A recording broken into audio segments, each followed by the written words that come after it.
जय जय श्री राधे श्याम।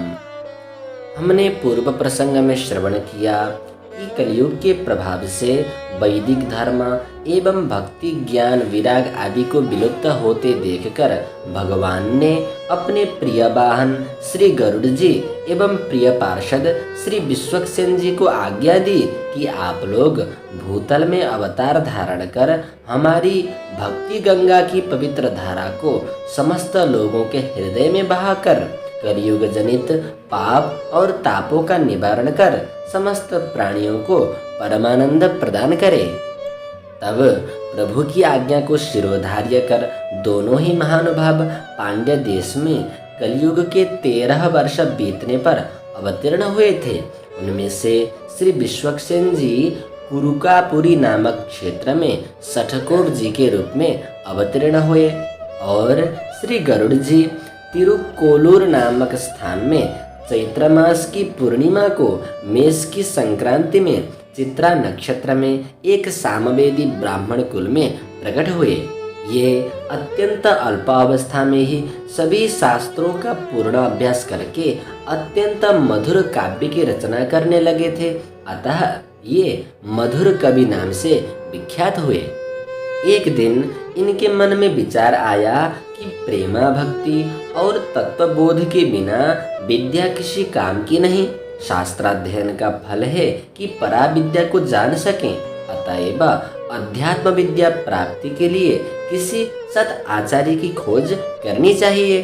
ऐसा निश्चय कर इन्होंने सब कुछ त्याग दिया और अकेले ही तीर्थाटन करने के लिए निकल पड़े। भारत भूमि के सभी तीर्थों का पर्यटन करते करते श्री मधुर कवि जी अयोध्यापुरी आए। उन्हें सदाचार्य की खोज थी।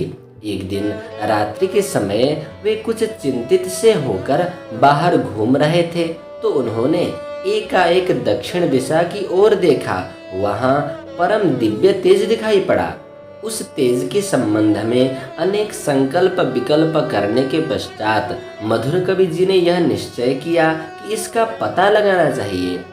अतएव वे उस तेज को लक्ष्य बनाकर श्री अयोध्यापुरी से चल पड़े और बिना रुके निरंतर चलकर वे उस इमली के पास पहुंच गए जिसके कोटर में श्री सठकोप मुनि अखंड समाधि लगाकर बैठे थे। वहां पहुंचकर श्री मधुर कवि जी ने बहुत देर तक प्रतीक्षा करने के बाद ताली बजाई, जोर से आवाज लगाई, दीवार पर पत्थर मारा जिससे बड़े जोर का शब्द हुआ, परंतु श्री सठकोप जी का समाधि नहीं छूटा। तब श्री मधुर कवि जी साहस करके कोटर के पास में गए और बोले, हे महाराज, मैं आपसे कुछ प्रश्न पूछना चाहता हूँ, कृपा करके आप उन प्रश्नों का समाधान करें।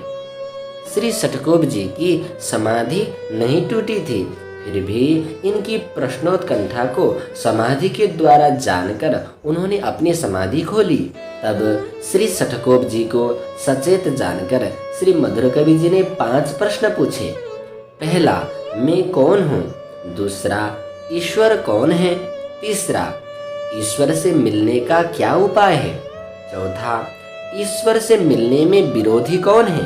साथ में पंचम, ईश्वर से मिलकर हमको क्या फल मिलता है? ये 5 बातें जीव को जाननी चाहिए और इन्हीं के विषय में श्री मधुर कवि जी ने श्री सठकोप जी से प्रश्न किया था। उपासना ग्रंथों में इन्हीं बातों को अर्थपंचक कहा गया है।